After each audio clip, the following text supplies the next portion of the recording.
আসসালামু আলাইকুম ওয়া রাহমাতুল্লাহি ওয়া বারাকাতুহু। আলহামদুলিল্লাহ ওয়াসসালাতু ওয়াসসালামু আলা রাসূলিল্লাহ ওয়া আলা আলিহি ওয়া আসহাবিহি ওয়া বারিক ওয়া সাল্লিম তাসলিমান কাসীরা। এখন যে বিষয়ের উপরে আলোচনা হবে বা কোরআনের আয়াত পড়া হবে সেটা হচ্ছে এই, যারা অবিবাহিত তাদেরকে বিবাহিত করিয়ে দাও। যদি সে অভাবগ্রস্ত হয়, আল্লাহ তাআলা বিবাহর বরকত তাকে বড়লোক করে দেবেন। আসুন কোরআন থেকে শুনি। এটি সূরা নূরের 32 নম্বর আয়াত। আউযু বিল্লাহি মিনাশ শাইতানির রাজিম।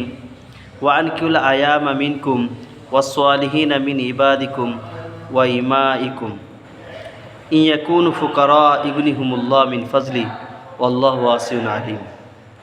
আর তোমাদের মধ্যে যারা অবিবাহিত তাদের বিবাহ কাজ সম্পূর্ণ করে দাও। তোমাদের সৎকর্মশীল দাস দাসীদের মধ্যে যারা বিবাহের সমর্থন তাদেরকেও অভাবী হলে আল্লাহ তাদেরকে স্বীয় করুণায় ধনী করে দেবেন,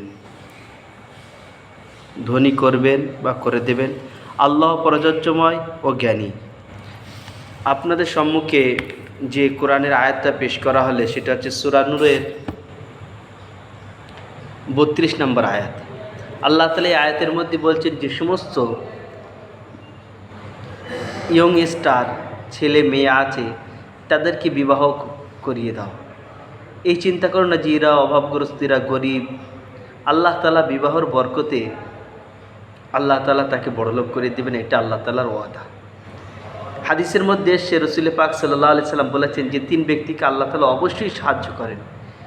একজন ওই ব্যক্তি যে নিজের পাকদামানিকে হেফাজত করার জন্য বিবাহ করে, গুনাহ থেকে বাঁচার জন্যে, নিজের নফসকে কন্ট্রোল করার জন্যে বিবাহ করে।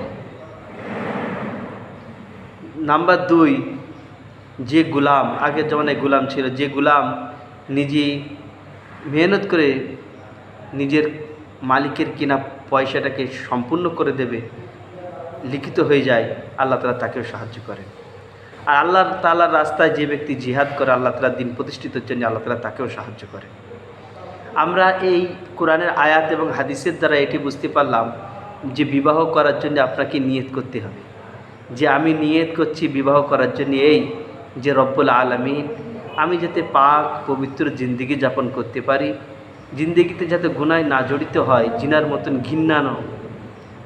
ঘৃণাদায়ক গুনায় যাতে আমাকে জড়িত না হতে হয়, তার জন্য আমি যাতে পাক পবিত্র থাকি, পাক দামান থাকি, তার জন্য আমি বিবাহ করছি। কারণ বিবাহ কাজটাকে আপনি হালাল করেছেন।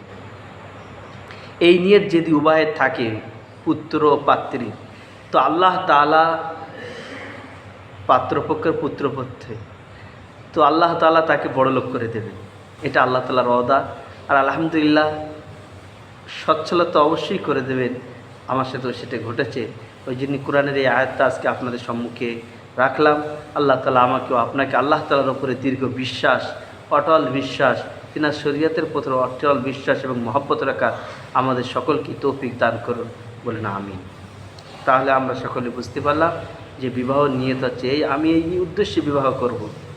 আপনি তো বিবাহ একটা বেদিন যেটা করছে, বিবাহ করার জন্য যা পাচ্ছে সেটা আপনি পাবেন, কিন্তু আপনার নিয়ত যদি এটা থাকে, আল্লাহ তাআলা বিবাহ বরকত দেবেন।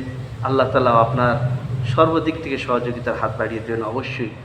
যে আমাকে পাক ও পবিত্র জিন্দেগি যাপন করার জন্যে, গুনাহ থেকে বাঁচার জন্যে আমি এই বিবাহ বন্ধন শরীক হচ্ছি বা বিবাহ বন্ধন করছি। আল্লাহ তাআলা আমাকে আপনাকে তৌফিক দান করুন এবং এটা বেশি বেশি ছড়িয়ে আমার ইয়ং স্টার ভাই বোনেদের কাছে পৌঁছে দেওয়ারও তৌফিক দান করুন, বলেন আমিন।